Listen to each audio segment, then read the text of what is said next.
राधे राधे आप सभी को। आज हम श्रीमद् भगवत गीता का पाठ शुरू करते हैं। कृपया ध्यान और श्रद्धा से सुने। ओम श्री परमात्मने नमः। श्रीमद् भगवत गीता के पहले अध्याय का माहात्म्य। श्री पार्वती जी ने कहा, भगवान आप सब तत्वों के ज्ञाता हैं। आपकी कृपा से मुझे श्री विष्णु संबंधी नाना प्रकार के धर्म सुनने को मिले जो समस्त लोक का उद्धार करने वाले हैं। देवेश, अब मैं गीता का माहात्म्य सुनना चाहती हूँ, जिसका श्रवण करने से ही श्री हरि में भक्ति बढ़ती है।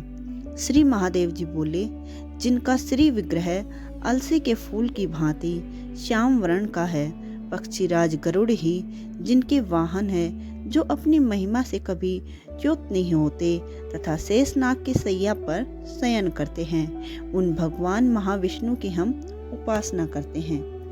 एक समय की बात है, मूर्दैत्य के नाशक भगवान विष्णु शेषनाग के रमणीय आसन पर सुखपूर्वक विराजमान थे। उस समय समस्त लोगों को आनंद देने वाली भगवती लक्ष्मी ने आदरपूर्वक प्रश्न किया। श्री लक्ष्मी जी ने पूछा, भगवान आप संपूर्ण जगत का पालन करते हुए अपने ऐश्वर्य के प्रति उदासीन होकर जो इस क्षीर सागर में नींद ले रहे हैं, इसका क्या कारण है?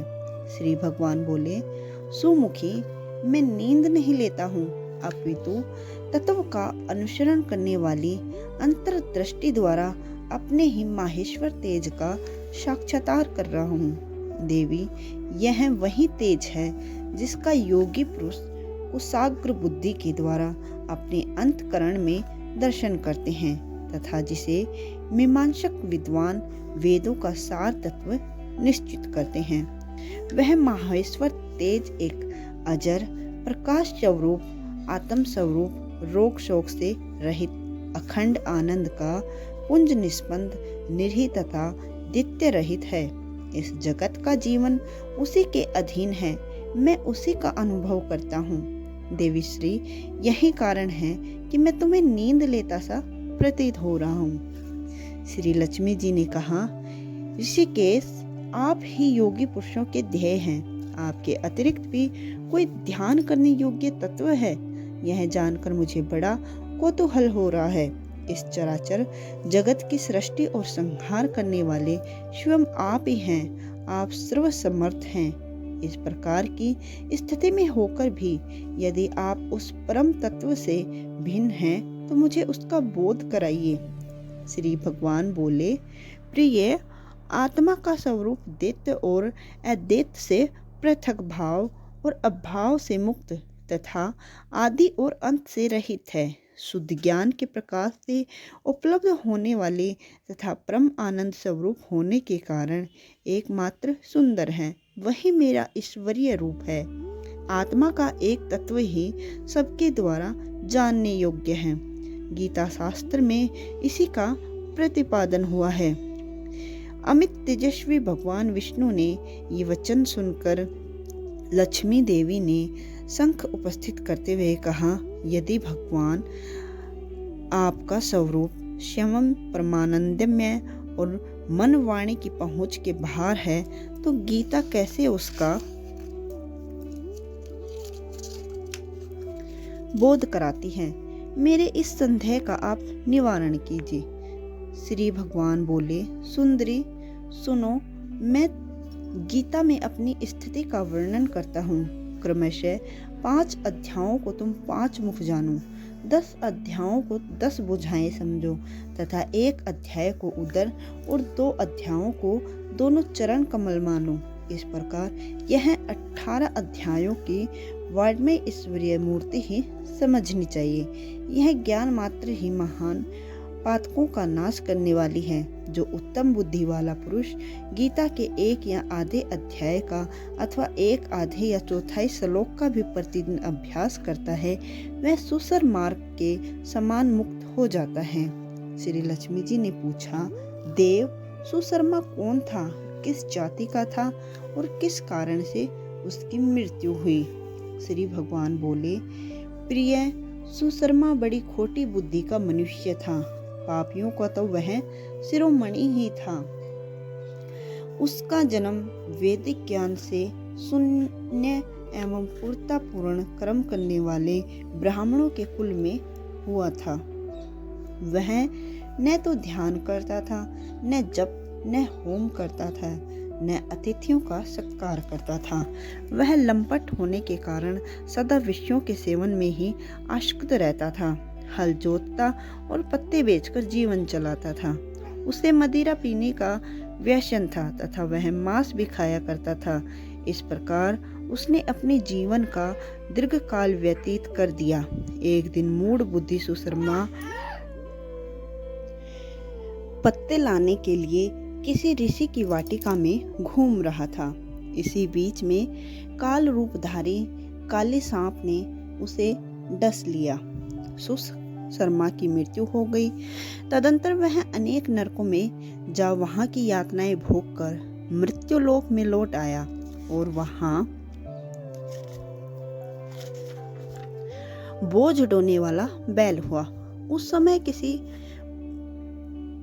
पढ़ने वाले जीवन को आराम से व्यतीत करने के लिए उसे खरीद लिया। बैल ने अपनी पीठ पर पगडों का भार ढोते हुए बड़े कष्ट से 7-8 वर्ष बिताए। एक दिन पगडू ने किसी ऊंचे स्थान पर बहुत देर तक बड़ी तेजी के साथ उस बैल को घुमाया। इससे वह थककर बड़े वेग से पृथ्वी पर गिरा और मूर्छित हो गया। उस समय वहां कुतूहलवश एक आकृष्ट हो बहुत से लोग एकत्रित हो गए। उस जन समुदाय में से किसी पुण्य आत्मा व्यक्ति ने उस बैल का कल्याण करने के लिए उसने अपना पुण्य दान किया। तत्पश्चात कुछ दूसरे लोगों ने भी अपने अपने पुण्य को याद करके उन्होंने उसके लिए दान किया। उस भीड़ में एक वेश्या भी खड़ी थी। उसे अपने पुण्य का पता नहीं था, तो भी उसने लोगों को देखा देखी उस बैल के लिए कुछ त्याग किया। तदंतर यमराज के दूत उस मरे हुए प्राणी को पहले यमपुरी ले गए। वहां यह विचार करके एक वेश्या के दिए हुए पुण्य से पुण्यवान हो गया है, उसे छोड़ दिया गया है। फिर वह भूलोक में आकर उत्तम कुल और शील वाले ब्राह्मणों के घर में उत्पन्न हुआ। उस समय भी उसने अपने पूर्व जन्म की बातों का स्मरण बना रहा था।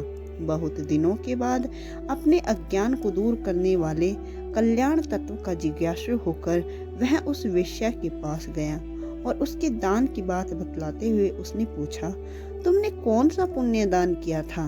वेश्या ने उत्तर दिया, वह पिंजरे में बैठा हुआ तोता प्रतिदिन कुछ पढ़ता है, उससे मेरा अंतकरण पवित्र हो गया है। उसी का पुण्य मैंने तुम्हारे लिए दान किया था। इसके बाद उन दोनों ने तोते से पूछा। तब उस तोते ने अपने पूर्व जन्म का स्मरण करके प्राचीन इतिहास कहना आरंभ किया। तोता बोला, पूर्व जन्म में मैं विद्वान होकर भी विधाता के अभिमान से मोहित रहता था। मेरा राग द्वेष इतना बढ़ गया था कि मैं गुणवान विद्वानों के प्रति भी ईर्ष्या भाव रखने लगा। फिर समय अनुसार मेरी मृत्यु हो गई और मैं अनेकों को घृणित लोकों में भटकता फिरा। उसके बाद इस लोक में आया। शूद्रों की अत्यंत निंदा करने के कारण तोते के कुल में मेरा जन्म हुआ। पापी होने के कारण छोटी अवस्था में ही मेरा माता पिता से वियोग हो गया। एक दिन मैं ग्रीष्म ऋतु में तपे हुए मार्ग पर पड़ा था। वहां से कुछ श्रेष्ठ मुनि मुझे उठा लाए और महात्माओं के आश्रय में आश्रम के भीतर एक पिंजरे में उन्होंने मुझे डाल दिया। वहीं मुझे पढ़ाया गया। ऋषियों के बालक बड़े आदर के साथ गीता के प्रथम अध्याय की आवृत्ति करते थे। उन्हीं से सुनकर मैं भी बारंबार पाठ करने लगा। इसी बीच एक चोरी करने वाले बहेलिये ने मुझे वहां से चुरा लिया। तत्पश्चात इस देवी ने मुझे खरीद लिया। यही मेरा वृत्तांत है जिसे मैंने आप लोगों को बता दिया है। पूर्व काल में मैंने इस प्रथम अध्याय का अभ्यास किया था, जिससे मैंने अपने पापों को दूर किया है। फिर उसी से इस वैश्य का भी अंतकरण शुद्ध हुआ है और उसी के पुण्य से ये द्विज श्रेष्ठ सुशर्मा भी पाप मुक्त हुए हैं। इस प्रकार परस्पर वार्तालाप और गीता के प्रथम अध्याय के महात्म्य की प्रशंसा करके वे तीनों निरंतर अपने अपने घर पर गीता का अभ्यास करने लगे। फिर ज्ञान प्राप्त करने वे मुक्त हो गए। इसलिए जो गीता के प्रथम अध्याय को पढ़ता है, सुनता है तथा अभ्यास करता है, उसे इस भव सागर को पार करने में कोई कठिनाई नहीं होती है। आज से हम गीता का पाठ शुरू करने जा रहे हैं। हर रोज आपको गीता का अध्याय सुनने को मिलेगा, तो इसलिए आप इस चैनल से जुड़े रहें और रोज एक अध्याय का आनंद लीजिए। धन्यवाद। कल हम पढ़ेंगे पहला अध्याय, इसीलिए आज चैनल को सब्सक्राइब कर लीजिए और रोजाना अध्याय पढ़िए और इन अध्यायों को अपने जीवन में उतारिए।